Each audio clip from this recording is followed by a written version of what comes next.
Test, test. Come on in, everyone. We're going to get started. Come on.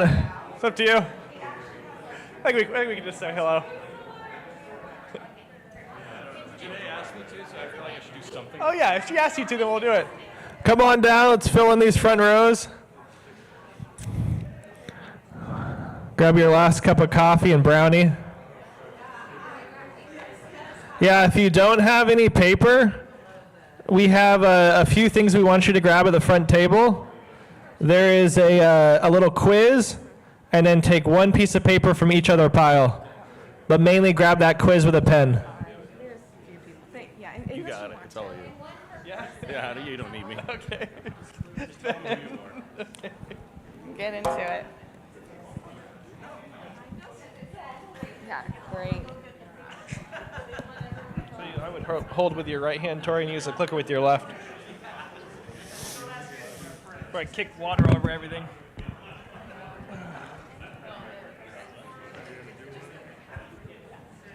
Oh no. It's like a 4-pager at the front. Well, there's actually a packet. Staple. Oh, that's it. That's a staple one, yeah. Okay. Yeah, that's it. You guys have pens? Yes, thank Awesome. you. Another sheet, and then a roadmap. Little collection.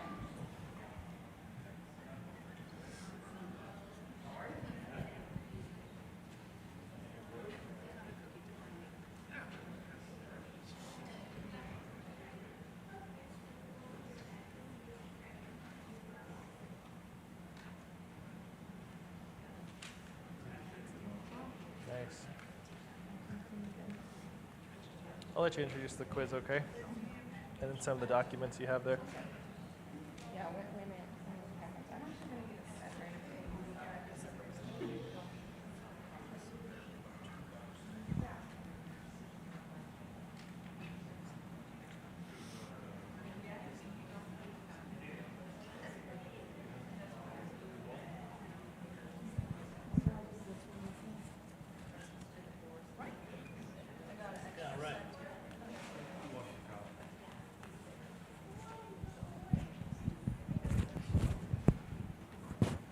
You can go.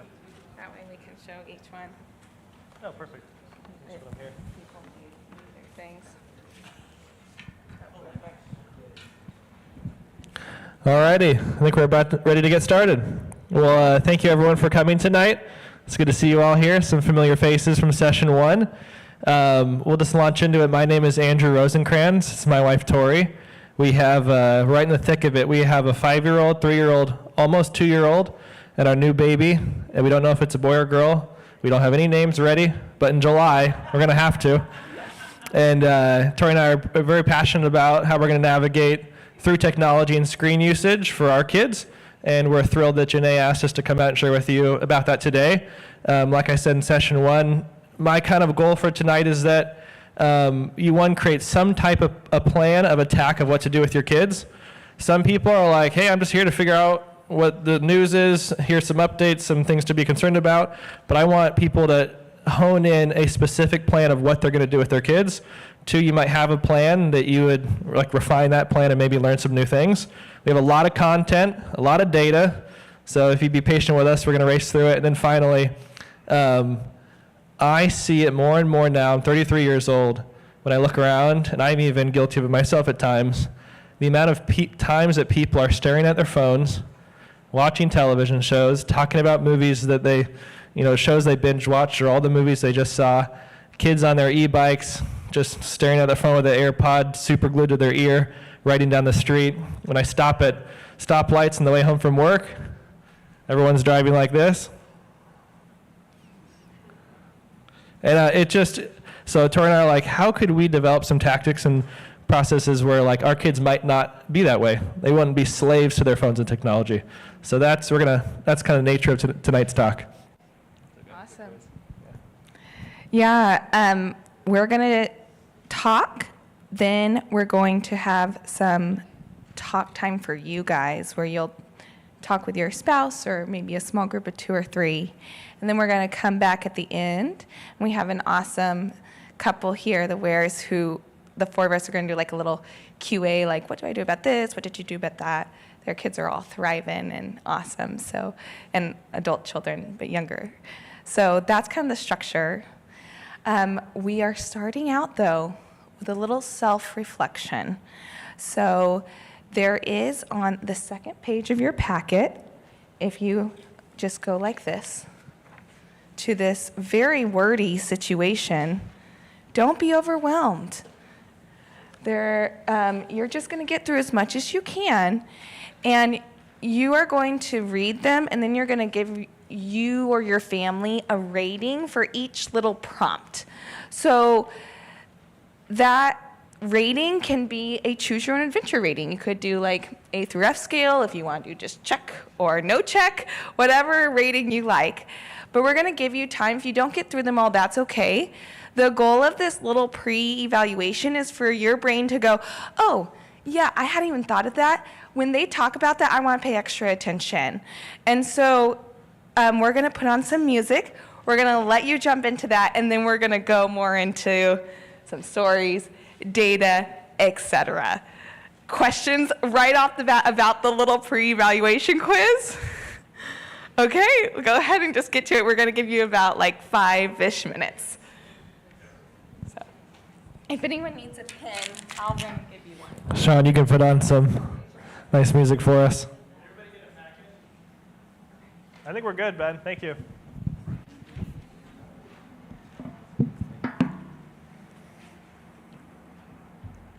Time to get to work. Yeah, get to work.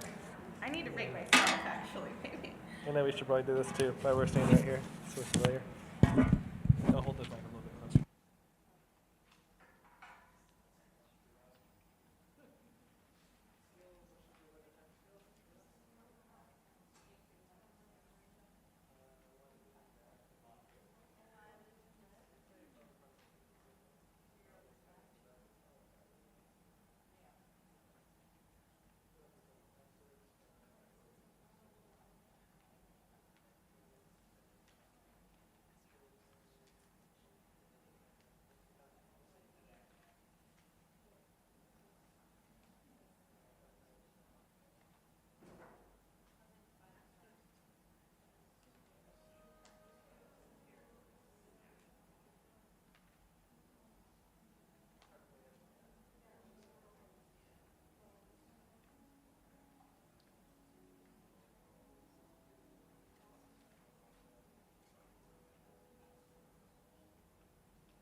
Okay, awesome. Finish up your last one or two.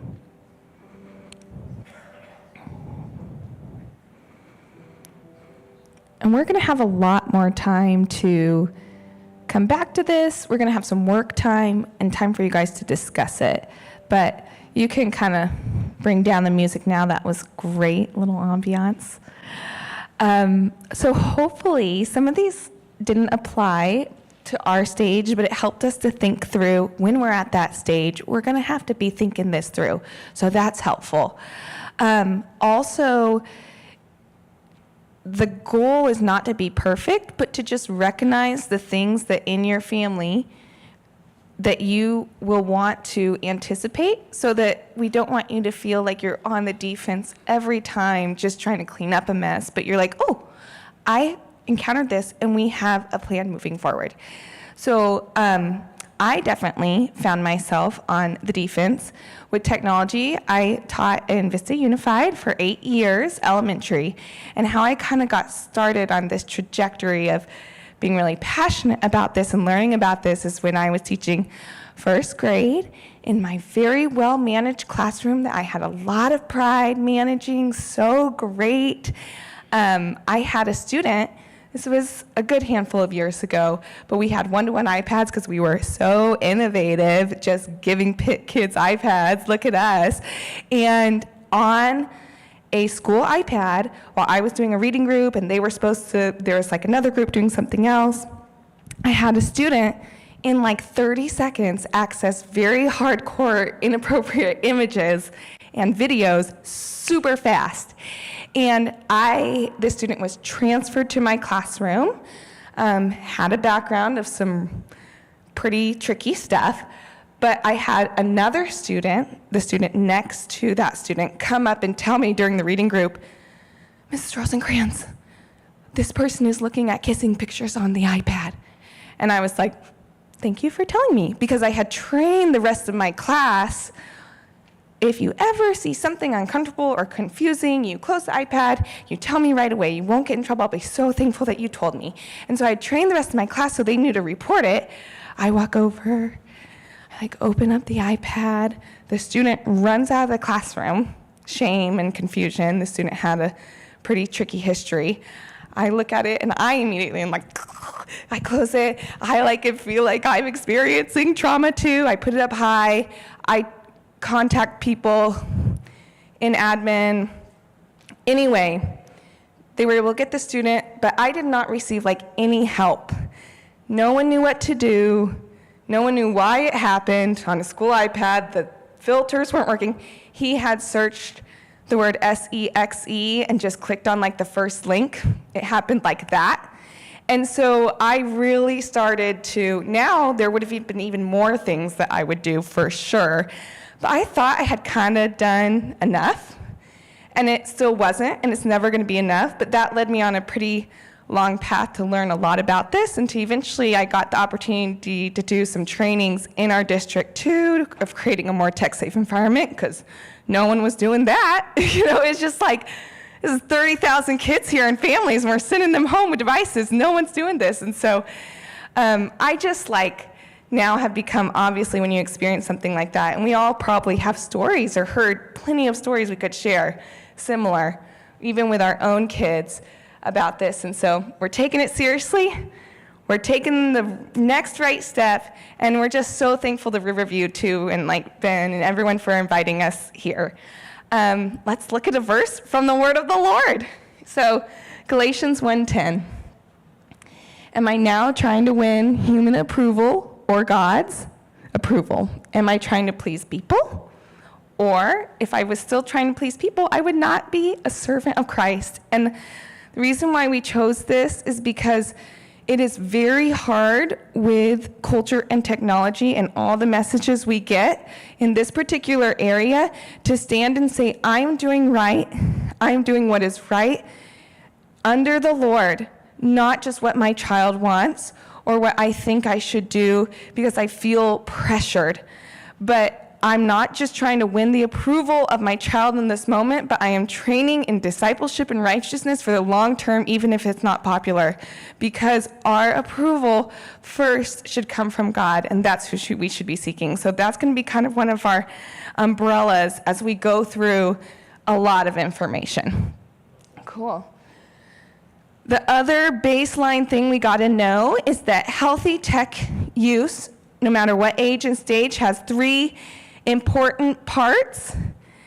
It is prayer and communication with the Lord and with your spouse. This is like the modeling, the self-reflection. This is the discernment. Second is the Deuteronomy 6 part where it says, talk about this when you sit at home and when you walk upon the road and when you lay down and when you lie up, when you get up. Talk and press these things on your children. And we apply that to technology in that you have to have a positive relationship, because no amount of filters are going to filter through a kid on the playground saying what they saw on their iPad at home. And when you have your kid coming to you and report that, that is so great. So you need that constant continuation. That's the second leg of the stool. And then third is, and we're fans of this, appropriate parental controls, the very practical stuff that you can do, knowing about apps, knowing about safety features, and being ready to put them in place. And if you don't have one of those legs on the stool, what's going to happen to the stool? It's going to it's going to fall over. And so all these are good, but they're really good together. And so if we come on heavy on one, just remember, we still need all 3, all the time. Well said. All righty, next we're moving. Here is some scary numbers, I would say. This is some screen time usage and data for children. By 2 years old, almost 40% of kids have their own tablet. By 2 years old. We almost have a 2-year-old. He says almost no words. He runs around, and he's so tiny. For him to have a tablet, I can't even believe it. By ages 13 to 18, 88 to 95% of teens, they have their own smartphones. So if your kids are like, hey, mom and dad, everyone else has one, I want one, it's largely true. But thankfully, that is changing a little bit because people are waking up to the dangers of young kids having smartphones. But still, almost all of them have them at a very young age. This is a crazy statistic. I'm like, how could this be possible? But they say that on average, most teenagers, middle school, high school students, they're on their screens for 9 hours per day, and 5 of those hours is on social media alone. And Tori had mentioned that like some of her youth group time with some of the small groups, the kids would say, oh, I'm having trouble because when my parents go to bed, I go to my room and I scroll through TikTok for 3 or 4 hours until like 2 a.m. every single night, and I can't stop. It's like really affecting my sleep and causing big problems. So there we have the 4 of the most visited apps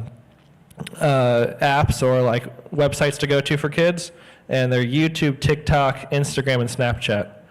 And if you guys know Snapchat, send someone a picture that disappears a few seconds later, and let kids do what they want with it. That's a bad idea, in my opinion. And then this is a percent allocation. It's broken down. You know, some people they need to use technology to learn. 42% of the time they use their phones or tablets or computers is on social media. The other 40% is texting, just texting back and forth to people. Video games only makes up 12%. Productivity, that little number, 6%. So young kids today are literally spending almost no time doing things that are productive. They're sitting like this, just moving their thumb, seeing what's fed to them by all these different groups who are getting really crafty at it. Jonathan Haidt, we have his book up here. It's called The Anxious Generation. If you've looked into any like safer screen time viewing, you've probably seen his name pop up. And he says, the earlier kids get smartphones, the worse their mental health is as adults. New studies coming out, owning a smartphone younger predicts lower self-worth, motivation, and resilience. It gets worse. There's more sadness, more anxiety, and more aggression. This guy also points out, one of them was Instagram. They literally said, the more a young girl is on Instagram, her anxiety and depression goes up. like without fail. It's like that devious and dangerous. And here we have two categories. We have like the general screen dangers and then content specific. I'm not going to list every one of them off. I know they're kind of small, but I will.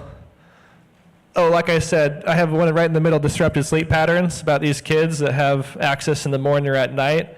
And, mom and dad are tired of these long days. We clean the whole house up. We cook dinner. Kids are in bed. We're going to bed. And if these kids have phones in there or computers in their rooms or video games, they're just blasting through stuff, not getting good sleep, having to wake up early for school. Many of these kids are in sports as well. I had to wake up at 4:30 to get to swim practice at a freezing cold pool in Vista at 5 a.m. It was horrible. Did not like that. Then we have the content-specific dangers with tech. I'm going to hone in on one in the middle, social media misuse. Tori actually alerted me about this. It wasn't a thing when I was a kid, but most kids that have social media, they have two accounts. One account is a legit account with a picture of them and it's a real person, and they communicate with family and friends on it. And the other account is to antagonize, bully, say heinous, horrible things to people, research things that they shouldn't. Most kids have these two accounts, and they keep the second one private. That's a pretty bad danger. And then maybe I'll pick one more. We'll see the pornography, sexploitation, cyberbullying. That's going to come later in the talk, so we'll just keep moving. And Tori. Yeah, I think that also, with going quickly back to the Jonathan Haidt quote, which we'll talk more about, the antidotes we've heard of like, oh yeah, it's probably better to wait. What is cool about being parents now is that the data is in. Like, the data is clear. There's no longer just like, it feels this way. It's like, no. We've studied the kids. There's now young adults. Every year that goes by, we know more. And it only more greatly confirms that the sooner the kids get access, the worse they are as adults. And God can redeem all things, which is the grace that we live in, which I'm so thankful for. But 3 things to apply, all ages, all stages. Okay, I'm going to have you do a little repeat back to me situation. This is the first grade teacher in me, so you're going to do it. Say delay. Say choose wisely. Teach, model, take a break. Yeah, and no matter what your kid is or what kind of device we're talking about or what, platform or video game or computer, these are the 3 things that are always in your mind that can really bolster your kids. And there's something that I put at the end that we actually learned in teacher school that I use for parenting in my mind. And we were told, because teaching in public school is hard, and we had to do this thing. One of my professors made us do it, and it was so cheesy, but it helped us. She would say, okay, everyone stand up and say this. They will test me. I will hold strong. I will pass their test. And so knowing every day that that's going to happen, that we're going to be tested by our kids and the world and culture with this, but we will hold to our values. I want to empower you parents to do the right thing for your kids, not feel so ashamed. And there are so many of us out there who are trying to do it. I will be tested. I will hold strong. I will pass the test. And if you don't leave with anything else, be encouraged in that. My professor of child psych in college would say, children's earliest emotional experiences become embedded into the architecture of their brain. And this is true in so many great ways. But if you have an early emotional experience that is really negative, that's how the walls are built. When you kind of get older, decorations are put on the wall, and if there's something tricky, you can paint it over. But the architecture of your brain comes from those early years. And so that's why we're protecting. We don't want their first exposure to sex be explicit, intense, hardcore violence, which is what a huge amount of kids are receiving by accident. And so that's where, imagine how that being your first, and that's what becomes the wall in your brain about that. it's very, very hard to come back from that. And so that's why we're so serious about this issue. Go ahead and read this one on your own. This is from another doctor.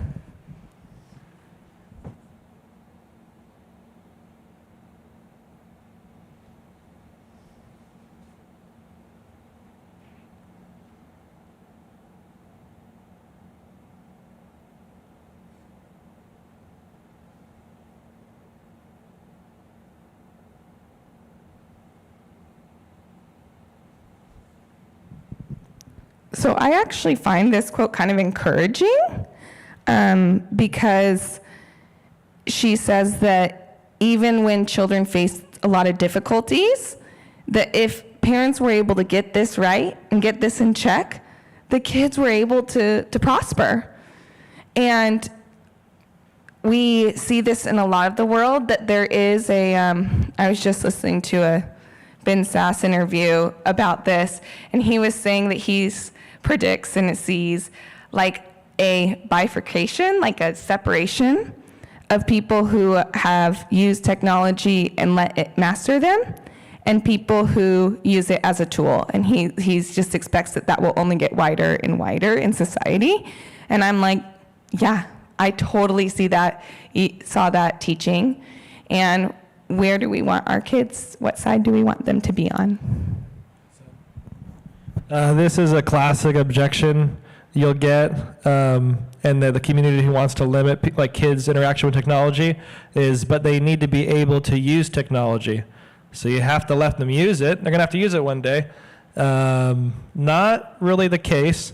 The example that Jonathan Haidt used, it's really well done. When cars came out, a lot of kids got a hold of car keys and were driving cars, and people started dying. And they said, you know what, we're scrapping this. The kids can't drive the cars, okay? It's just not the right time. Is it a really great tool that's super important and valuable? Yes. Do they need to be able to use it one day? Yes. They need to actually master it so they don't hurt themselves or others. But right now, it's a no. And that's what Jonathan and so many of these authors that are up here are saying. For a lot of this tech, it's just not right now. It needs to be taken away. And the question I just said, but they need to be able to use it. In the last 10 years, they're tracking that most kids in the United States, their ability to use technology is declining. So as they've started using it more than ever, they're getting worse. And I think it's because kids are smart and they're resourceful. And if they can find a way to have fun on the Google Chromebook or the iPad that gets sent home, it's more exciting than doing their homework and doing their studies. And there's also so many complex things in technology that have nothing to do with this social media, texting, aimless scrolling. It does not translate at all. It just doesn't. And Tori, you're going to do this objection? Oh, yeah. So when we say things are big, if you limit it now, they'll just want it more. And this is a nice idea. I think that we may have experiences as being limited on something that we went overboard, but we're not suggesting complete limiting forever so that they binge later. We're suggesting a gradual, intentional release at the safe and right times until your child is ready. Your child does not deserve, they don't deserve to face the online world alone.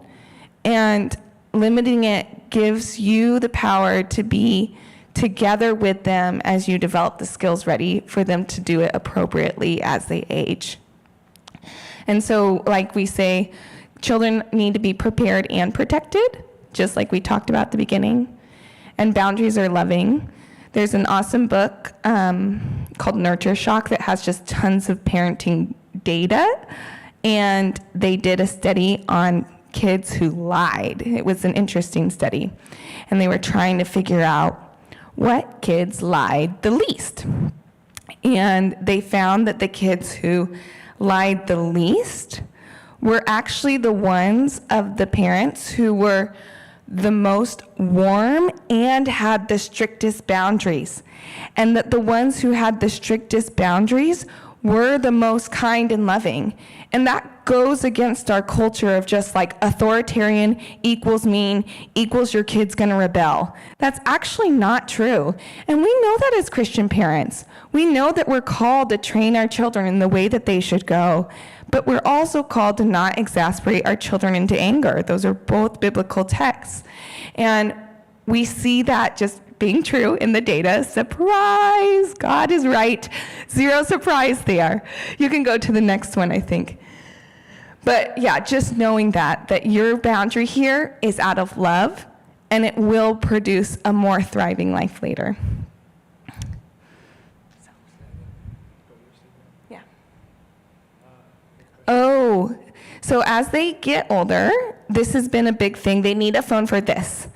Or they need tech for this, or they have to have tech in kindergarten, whatever it may be. This is your response. We won't be doing that. What are the other options? Not, I was so encouraged reading this book, which we have a copy of. Just come up and ask for it. We'll give it to you if you're excited about it, called The Tech Exit, about a bunch of parents and families who were kind of opt-out families and waited, and how they were like, we won't be doing that. And then other parents were like, they won't be doing that? That's even an option? And then they restructured like the whole thing, and then now it worked out. And so these are things like they need to use this app for the soccer schedule because everyone communicates on the team that way. Things like, well, for them to go on the East Coast trip, they have to have a phone. Or we have to do STAR testing in kindergarten, which is like an online assessment. And so we just do one-to-one iPads. And if they need it for a specific thing, you don't just then cave on everything else. So it's like, okay, they need to do STAR testing. Then they can use their iPad for STAR testing alone, and I'm gonna opt out of tech in kinder for everything else. My friend Hannah is a teacher in Encinitas. Has a kindergartner going into kindergarten, and she's like, oh yeah, I just asked for my daughter to not use any tech next year. And I said, oh, they have that option in Encinitas? Did you sign a form? She's like, oh no, I was the first one. I just asked, who can I talk to about this? And then I talked to someone else, and then they told me about someone else, and now it's not gonna happen. It's like, she also knows because she's a teacher, she's like, we can't even force kids to do work or not yell expletives at us. If a parent's asking, I don't want this, we're gonna accommodate. We accommodate parents who don't celebrate holidays. We accommodated parents in public schools. So just, again, be empowered to say, this is an option. What's the other options? Cool. Oh, do you want me to talk about this a little bit? Yeah, so this is kind of the stuff that's why Andrew and I, as we study this and see it, are we are going to delay as long as possible because we have just seen the poison that is not, this is the tech use that's not healthy at any level or any age. And it's really, really rampant. And this is the stuff that becomes embedded. Some crazy stats. There's online sextortion, which is the use of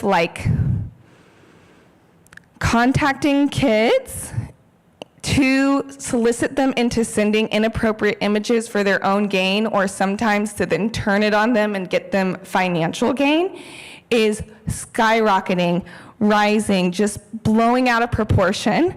Every year it gets greater and greater and greater, and it's across every platform, and it's happening to our younger and younger kids.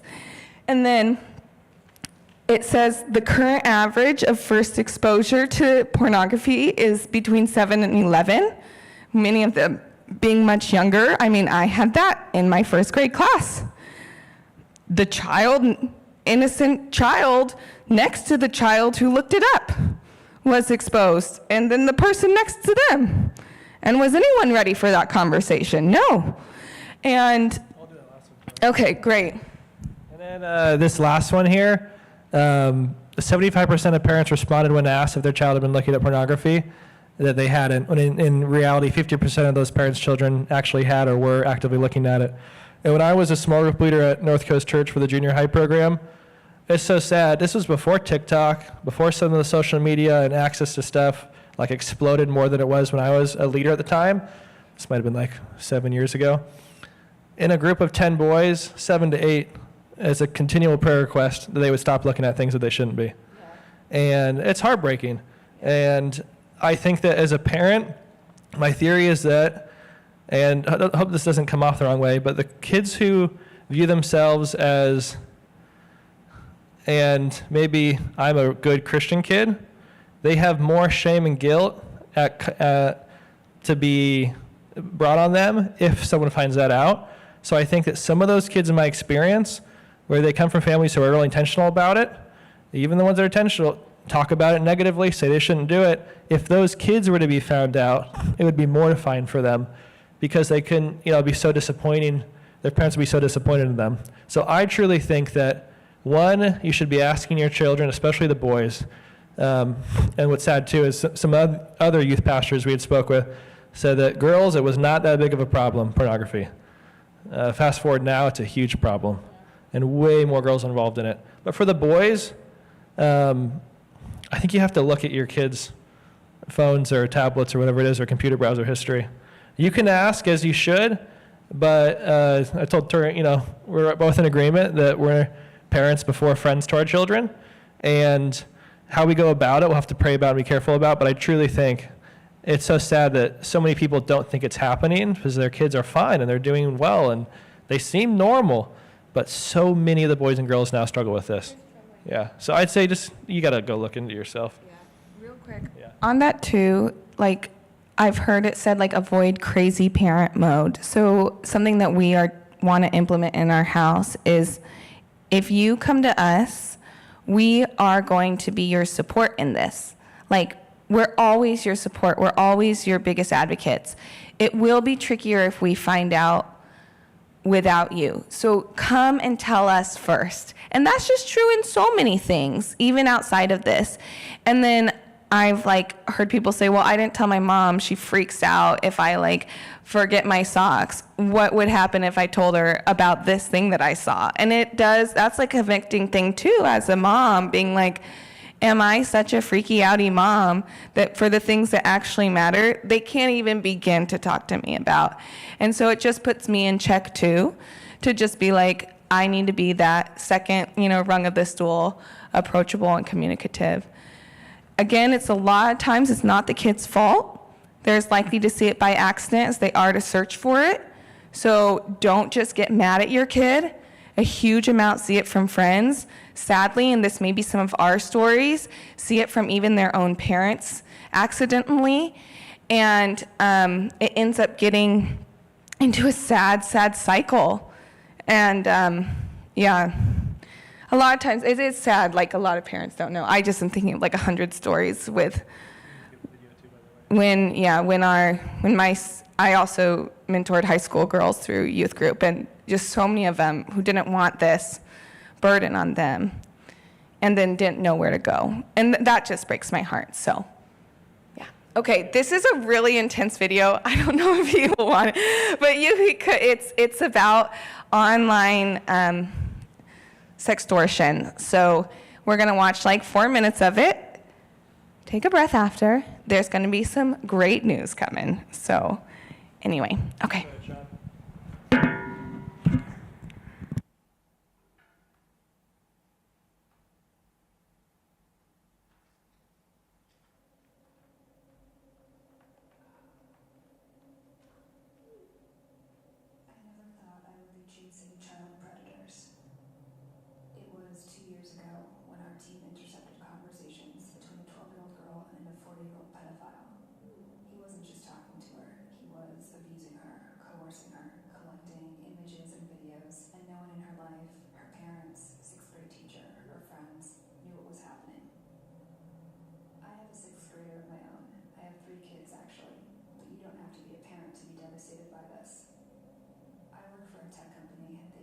artificial intelligence to detect issues like grooming and sexual predation, and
So we hit the button and Libby went live.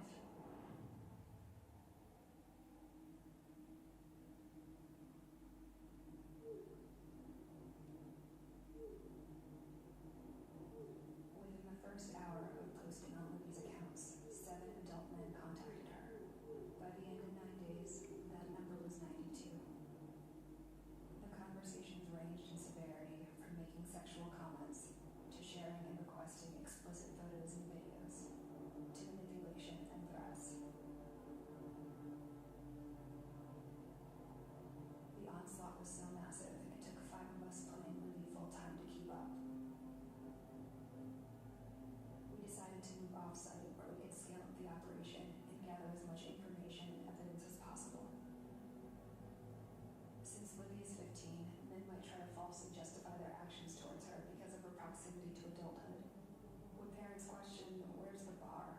Would a 13-year-old face the same barrage of predators? A 12-year-old? How young could it possibly go? The graphics team transformed me into 11-year-old Bailey. Bailey is afraid of the dark. She hasn't had her first crush yet. She's still prepubescent. A parent would assume Bailey would be insulated from any sort of predatory attack. We launched our 11-year-old persona online. 444 and go.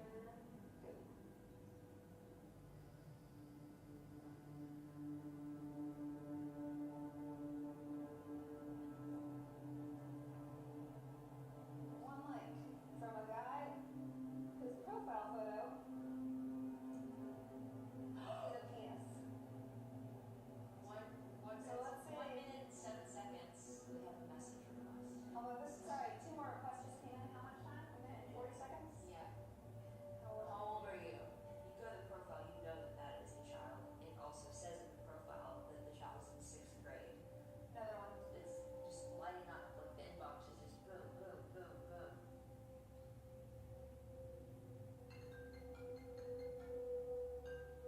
An incoming video call in less than 5 minutes. I can't see you.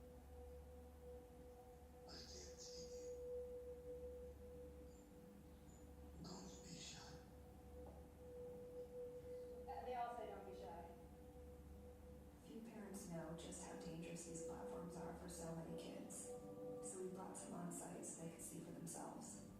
11-year-old Bailey's persona was approached with an even more disturbing level of manipulation and requests.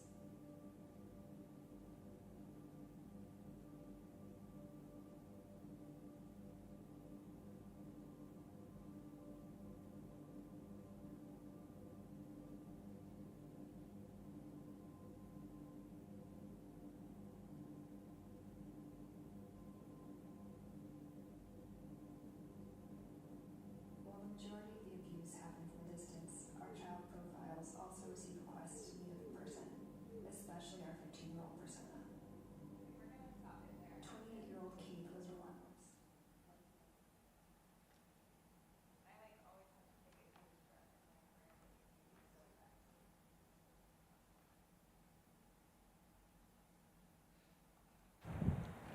There's not a lot to debrief from that right now, but has anyone seen that video before? Okay, so I'm kind of sorry to shock you with it. The big thing is that I want to say is like when your child is upset at you for something, think back and think, I am protecting you. Now, these are public profiles, so they made their profiles public. If your child's profile is not public, that they will not have that much access to the world. So just be encouraged by that.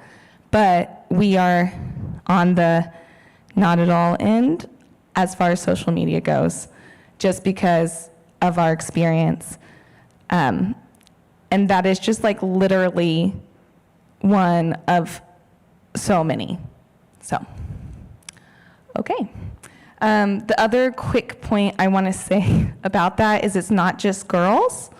A lot of boys on gaming platforms will get contacted by somebody that they think is a girl, and they can use AI to send a voice message to make it sound like it.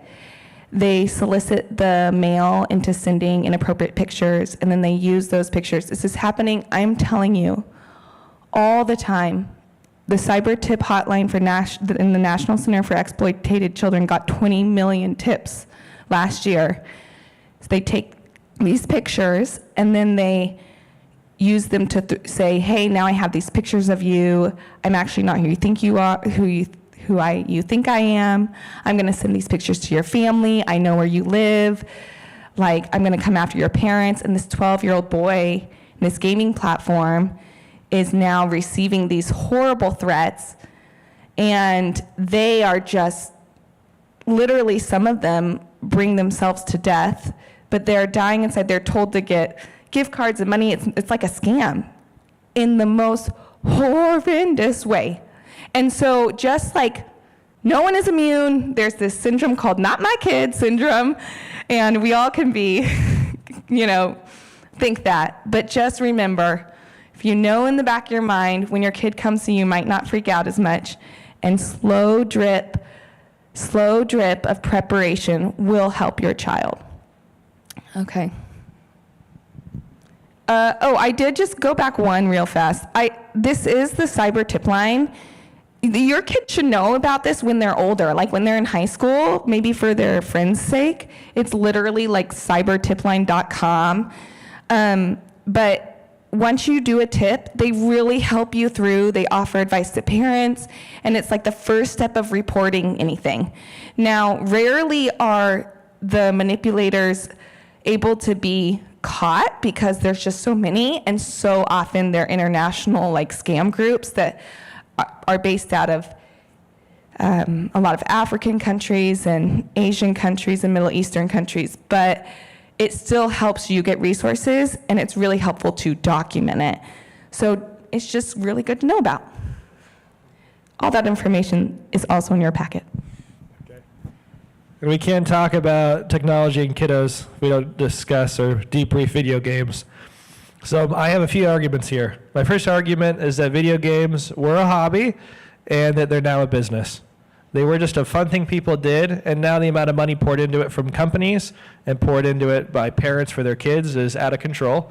I also am sad to report, I feel, this is my experience, that the old systems that were not online, maybe people can call out, who remembers some of their first gaming consoles they got for their, like when you guys personally were gaming? Like a Sega Genesis or a Nintendo 64? First Nintendo, the original Nintendo. And those, someone said Atari. We had an Atari last Friday. We're going way back. Anyone like Pong? Yeah, when it first came out? Okay. So those games, in my opinion, they brought friends together. I told the story last Friday. We would go down to Zach Schmidt's house, lived around the corner from us in the Shadow Ridge Cottages in Vista. And at minimum, there was 4 to like 5 or 6 people in the neighborhood playing Mario Kart. And you would wait your turn until someone got out, then you would play. We'd have lunch with their family, and we'd go home for, to go to bed at our house. That was the experience. But new gaming, it's getting more immersive and more online, and I would argue it's like far more isolating. And if you're a kid growing up at my day and age, I'm 33 years old, I was born in 93, so in the early 2000s, if you play video games, you played with other people and you were with other people, and there was zero contact from people online talking to you. So all that horribleness from this girl didn't happen. And then, where was I? Oh, so kids are now more content playing games by themselves with friends afar. They're more content than they ever have been, which I think is kind of sad. And also, let's just talk about the cost for a second. I was shocked because I asked a friend of mine who still plays a lot of games. I don't play any games now. I used to a lot when I was a kid. A PS5 with 2 controllers and 2 games is $952. That's so expensive. And I did a little calculation. The old N64, accounting for inflation with the same amount of controllers and games, was about $450 if you bought it, with the price of it today. So if you do the math, video games have pretty much doubled in price. So for our kids to expect us to shell out that money, it's kind of ridiculous. And alternatives. My little brother would laugh at me. And I think some of your kids would be like, no. But I think board games are a good alternative. Settlers of Catan. I had some of the craziest nights in college competing in Settlers of Catan games. Raise your hand if you've played it before? Okay, we got some players. There's also a junior edition for kids. It's a little easier to play. Risk. Risk is not the best game to keep friendships intact. But that is so fun. It teaches you patience and self-control because it takes like 5 hours to complete that game. And you can never pause and go back to it because there's so many little pieces. But Monopoly, Ticket to Ride, I haven't played, but people like that, and Clue. I also think it's fun. Why can't we, as adults, find things that we enjoyed when we were young to play with our kids today? I think we should play with them, and it'll be more fun that way. And then if you are going to have some alternative video games, I looked it up. I didn't have this info last Friday, but you can go on eBay right now and get an old N64 or GameCube, which is great because it can't go online. 4 games and 4 controllers for like $150. I think that's a pretty good deal. Yeah, that's pretty good. And there's like arcade type consoles you can plug into your TV, and you can't surf the web with them. No one can ask you to be your friend on them. And they're like $40 to $75, and they have like 50 or 70 games. So those are some alternatives. These are the good old days. It's not a picture of me, but it might as well be. In the kitchen, playing around, having a good time. And then for some of you remember, on the left, there's those Xboxes where you did a system link. You'd have to bring and package your whole system up, bring it to a friend's house, run the wire to a different room so they couldn't see your screen. And you'd have like capture the flag games and whatnot. That was fun. Nowadays, sad news. Just at your house, on your own, gaming away with your online friends. And then I have some tips here I think are valuable for safer gaming, because there are kids who, in small quantities, can handle it and have a great time. There are parental controls, and there is a way to do it. So first and foremost, the computer or video games, they're played in a common area of the house. That's a simple first step. No headset.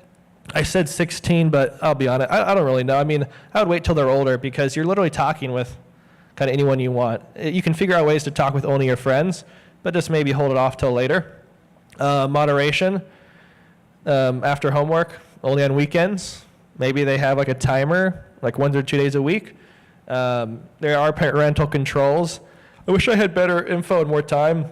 Some people asked me last session for more like step-by-step ways to enact those parental controls, but you should be able to pretty easily search them online. And then I would say on a few little sub-points here, I don't think that a lot of kids can handle the fast-paced video games and the fast-paced like TV shows, and it just is a little too much for them. And some kids have a hot temper and just can't handle it. There's games that are like more role-playing, like adventure games. Legend of Zelda was one where there's actually like some puzzles and little things you got to figure out in the game. It's like way slower paced. If your mom or dad says like, get off right now and come over here, you're not like, wait a second, I've been trying for 35 minutes to do this one task. I cannot leave. Those games are hard for kids. Like Fortnite's a big one. You try to be the last one standing, it takes you forever, and if you randomly get picked off and don't make it, these kids have a complete meltdown. And the sub point here, it's supposed to be fun. We don't want to make our kids little monsters. Go old school, like I said, and then Tori and I are big fans of just be in tune with your kid. And you know what, if it's causing problems, from everything we've read and seen, what is the answer? We're taking this away for maybe a long time. It's just going away for a while. Yeah, so good news, the tide is shifting, and a lot more parents are talking about it and aware of it, and a lot more schools are becoming aware. I think LA Unified just said, okay, we're not doing K1 to any tech, or K1, which I'm like, one cool thing out of LA. But yeah, just again, be encouraged, you're not alone. And it's also neat because a lot of bipartisan, and not just politically, but even celebrities, the poppers, people are waking up. So we're gonna hear from somebody. Oh, and then Your Home, Your Rules. We're gonna hear from Drew Barrymore, which is a random person, but she was not protected as a child for a lot of things, and it affected her. And she's a parent now, and she's actually one of those people who you're like, good on you. And this is just an example of something you have the power to do and be. So let's hear what Drew thinks. Yeah. Really closely with my kids on this. They don't have cell phones. But when my kids' friends come over, I let them play for a while. Their parents allow them to have phones, so I allow it for a little while, and then I go, okay, everybody, here's the phone box. All the kids throw their phones in there, and then I put it away. And these kids are now telling their parents, who are my mom friends, they're like, I kind of like it when she takes the phone away. It just like forces me to stop playing on it. And I was so relieved because you feel nervous as a parent to step in with other children, but it's okay if that's the policy in your home. You can find the balance. Yeah, and I think, Sean, does your family do this? Or did they do that? Am I calling you out? Kind of? Yeah, it's just, and thinking about it before, being like, oh, like Andrew and I are like, okay, we can make this a policy, especially in junior high. I don't want my kids around unmonitored junior hires phones when they're in my house. I don't know. Like, I've seen and know too much. So I'm gonna now proactively, lovingly, graciously communicate that, hey, this is what we do in our house, just give you a heads up. This is where it's gonna go. This is my number. Call me if you need the kids or need to contact while they're here. I can give them their phone to use, just text me, but we put it up in a way anytime they're over. And if you do that at the beginning, a million problems saved later. There's no psychological data. 0 so far. Again, we know it to be true. The data is in. That kids who stay off social media have any negative consequences as adults. They may say so in the moment, but as the weirs are going to talk about, once they become young adults, they'll be like, yeah, that was a good call, Mom and Dad. Okay, how do I protect my kid from these horrible things? You prepare them, and one point I want to say, you have to teach them all these things. There's so many things to teach them. I get overwhelmed. I also want to point out sharing your own experiences. So this was really cool. We were recently up speaking at a little winter camp with some high schoolers. And we had some high schoolers in our car going somewhere. And one of the high school, we were talking about tech or phones or something. And one of the high schools shared with us, yeah, my mom said that she was just on Facebook playing like Words with Friends, and this ad came up with all this online pornography, and she was like, what? I'm just playing Words with Friends. And he's telling us, this freshman boy, about this thing that his mom told him. And I was like, good on you, mama, because what's gonna happen when that happens to that kid inevitably? He's gonna know, I can talk to my mom about this. This happened to her. And this actually might not be my fault because it happened to my mom and she's sweet and was playing Scrabble online. And I just loved the little drips in normal day when you're on the road and when you're at home, that I'm sharing my experience. When your kid or daughter is older, I'll be like, oh yeah, I got like really weird messages sometimes on Instagram when I was in high school, and I was just like, delete and block, you know? And then you're like, oh, that happened to you, Mom? I'm not alone? And it opens the door. So that's a huge way to prepare your kids, along with all the other things about asking and teaching explicitly and those kind of things. We're almost to the end, but piggybacking off what Tori said, it's so neat to see examples of when you are intentional and how it can really help. One of our employees has a daughter who's in middle school, and sadly when Charlie Kirk was killed and that video went out, she said, you know what, to her daughter, if anyone shows you anything on their phone tomorrow or the next few days, just say you don't want to see it. Sure enough, the next day, 2 kids went, hey, look at this. And she turned and said, no. Like, what are you even trying to show me? And they were trying to show her videos of the whole thing unfolding. Her middle school daughter. And it was probably because the kids, the kids were probably trying to figure out, process it, but they were watching it, walking around to people, hey, look at this. And she just said, hey, next few days, just be careful.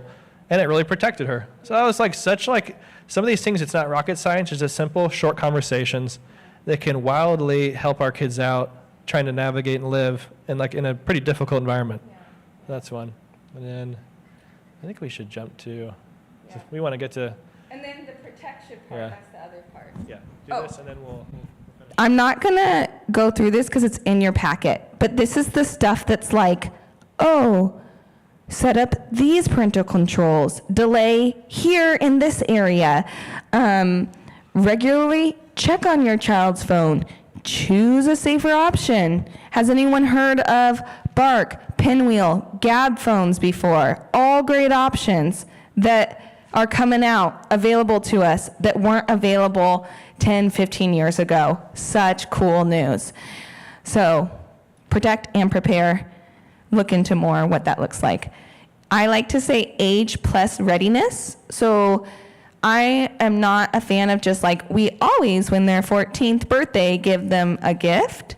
I actually don't think most tech should be gifts, because then you're spending your whole Christmas battling over setting up controls on the tech.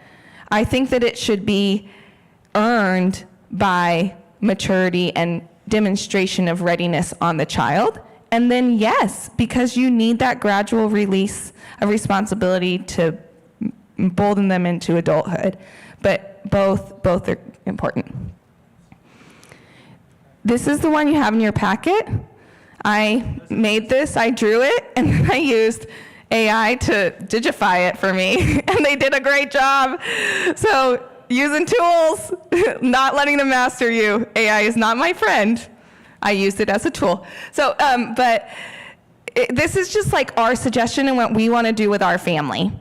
And if you're like, give me something practical, this is based on all the data that we research, and all the people coming out are saying this is like the best steps. We'll give you have them look at it for like 1 second. Yeah. Just take 30 more seconds, then we're moving on and wrapping up. Then we're going to do discussion questions in the packet. Yeah, then they'll go through their packet for 20 minutes. Okay. And all right. talk with each other. And then we're going to do Q&A at the end. All right, right before, I'm going to skip a few of these. Well, we got to get some more verses in. We'll say this real quick. 2 Peter 2:19, they promise them freedom while they themselves are slaves to depravity. For a man is a slave to whatever has mastered him. So we don't want things that are not of God to master us or our children. That's a bad place to be. Yeah, great quote, short one. Children are overprotected in the physical world, and they're way underprotected in the online world. And then right before we do our questions, I just called it as a funny thing, the tree of independence. Jonathan Haidt, who wrote The Anxious Generation, said that some schools were doing this. Long story short, you get a tree, you color in a leaf if you complete a task of something that you do on your own with no one else's help. And it's to promote kids to do things away from technology and to get them excited about like conquering things in their life. I was like, oh, it's kind of cheesy. Like, oh, maybe since we're doing this, we'll make one. Do we have? I don't know. Oh, that's ours. So these are the 16 things that we've picked. I don't know if you can read them. For our own kids. And we did it this week. I cannot tell you how excited our 5-year-old and 3-year-old to work on this list. They're so excited. And I realized too, I'm like, hey, this isn't only fun things we want our kids to do that aren't like just television shows and video games. These are things that like they should be doing. And if you guys have older kids, I'm shocked how capable our kids are. Our son's 5, and I'm like, hey, why don't you go make peanut butter toast with honey and do it all? He did it all. Sliced the banana, pulled the honey out, toasted the toast. Like, this is fantastic. I said, go ride your bike to the very, very, very far end of the street, because we're always together. He never just does stuff like that on his own. He did it, and he was so happy coming back, just smiling. We supervise. Yeah, hey, go for a ride. No. So, yeah, within reason. We will do that, hopefully. But I left one of these for you guys, and then to incentivize them to do stuff, if we can fill all the 16 leaves, we're going to go on a little camping trip. So they're racing through these so we can go camping. And I just can't wait to keep on pumping the lists out. Something I thought was cheesy and like, yeah, whatever. They absolutely love it. So, yeah. So the point is like to replace just our fear as parents, and therefore we feel like they're safe on a technological device. And that's actually not true. I've heard somebody in law enforcement say, I would rather leave my kid on a street corner at night than with their phone in their room at night. And so it's a yes to all these awesome independent tasks that truly empower them. Because kids need and want independence. And when they can't get it from a parent who's hyper protecting them, that's the whole overprotected in the physical world, they will reach it in unhealthy ways online. So the Tree of Independence is really fun. It's been fun for us. Perfect. Yeah. All right. We want people to talk with each other. So if you're here as a couple, and if you're only here by yourself, maybe find one other person or a group of 2 or 3 max, and go through these discussion questions that you can find in your packet that's stapled. Yeah. Work through those. Share. I want everyone to share in the group, and stretch. There's still some good refreshments. Go to the bathroom. When you come back, Paul and Diane Ware are going to be alongside us, and we're going to do some just brief Q&A. So how many minutes with this? They have like a good 20 minutes. Like 20 minutes. Yeah. And Questions, if you want, you can also like fill out. You want me to use this? You can also fill out this form where you put like video games. What are neat things? What are negative things? What do I need to do to foster the positives and avoid the negatives? So choose your own adventure here for the next 20 minutes. And yeah, and then we'll come back together if you have specific questions for the group. Yay, okay. Yeah, but also stretch and get a drink and go to the bathroom. You guys were a great audience. That was a long haul.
Test, test.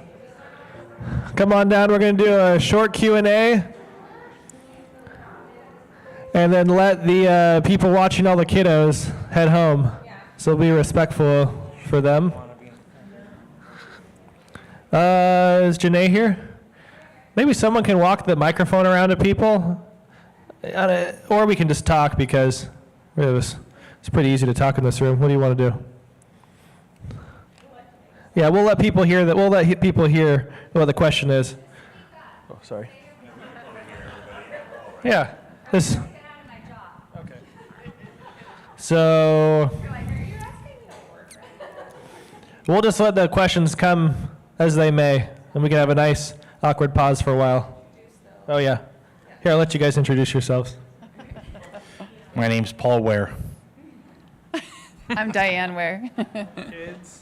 We have 4 kids. Right now they are age 28, 26, 24, and 24.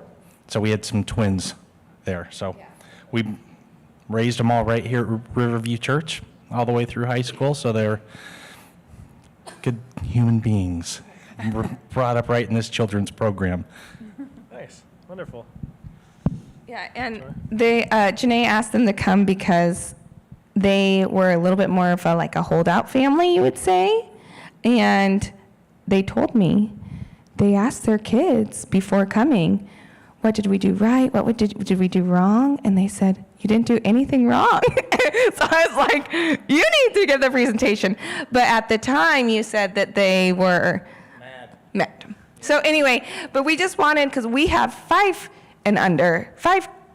kids, 3 kids and 1 in utero that are 5 and under, and they have the other side. So we'd love to hear questions that came up or questions you have that we could talk through now. So anyone want to start us off with a bold thought? About your kids, how long did you guys wait? And was it really common back then in high school for all the kids to have phones? Well, so our oldest daughter went to Fallbrook High School and was a freshman. I think it was in 2016 when she entered high school. I don't know that tech necessarily entered her life in high school. It was probably before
time they have